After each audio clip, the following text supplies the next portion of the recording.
एक और हम उत्तराखंडी छाती पीट पीट कर 2025 में रजत जयंती का उत्सव मनाने का डंका पूरे देश में बजा रहे हैं। दूसरी ओर इस प्रदेश के क्या हालात हैं, आपको इस वीडियो से पता चल सकेगा। उत्तराखंड में आम लोगों को हजारों करोड़ की स्वास्थ्य योजनाओं का कितना लाभ मिल रहा है।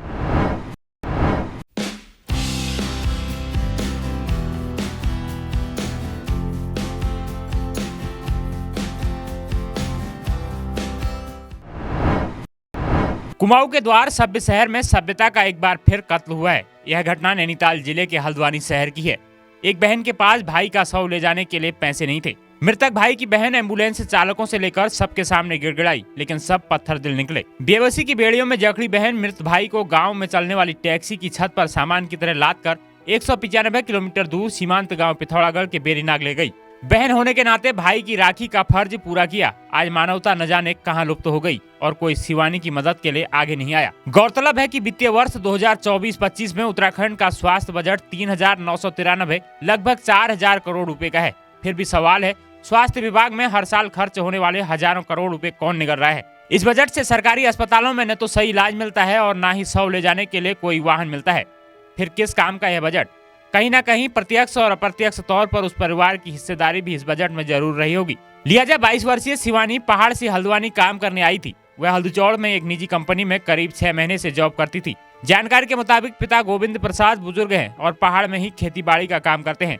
भाई के बड़े होने पर परिवार की आर्थिक स्थिति को ठीक करने के लिए अपने 20 वर्षीय भाई अभिषेक कुमार को भी कंपनी में काम करने के लिए हल्द्वानी बुला लिया। 2 महीने पहले ही अभिषेक हल्दुचौड़ पहुंचा था। शिवानी ने बताया कि बीते शुक्रवार 9 दिसंबर को सुबह दोनों भाई बहन काम करने के सिलसिले से कंपनी गए थे। 1 घंटा काम करने के बाद अभिषेक सिर दर्द कहकर कंपनी से छुट्टी लेकर घर चला आया। इसके बाद उसकी बहन ने कई बार कॉल किया, लेकिन अभिषेक ने कॉल नहीं उठाई। करीब 2:30 बजे पुलिस ने शिवानी को सूचना दी कि उसका भाई रेलवे पटरी के पास बेसुध होकर गिरा है। लिहाजा पुलिस की मदद से अभिषेक को सुशीला तिवारी अस्पताल में लाया गया, जहाँ डॉक्टरों ने उसे मृत घोषित कर दिया।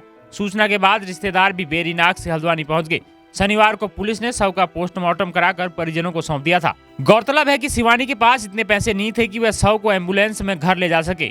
उसने एम्बुलेंस वालों से पूछा तो किसी ने 10 तो किसी ने 12,000 रुपए मांगे। इस पर शिवानी ने पैसे की कमी के कारण अपने गाँव के टैक्सी मालिक से संपर्क किया।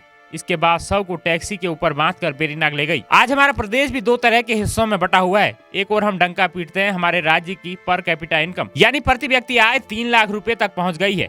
दूसरी ओर शिवानी का एक गरीब परिवार है जिसके पास शव ले जाने तक के पैसे नहीं है। फिलहाल पूरे मामले में मुख्यमंत्री ने जांच बैठा दी है। यकीनन हर बार की तरह जिम्मेदार लोग फाइलों में मौसम गुलाबी दिखाकर पल्ला झाड़ लेंगे या फिर इस पर सही जाँच होगी।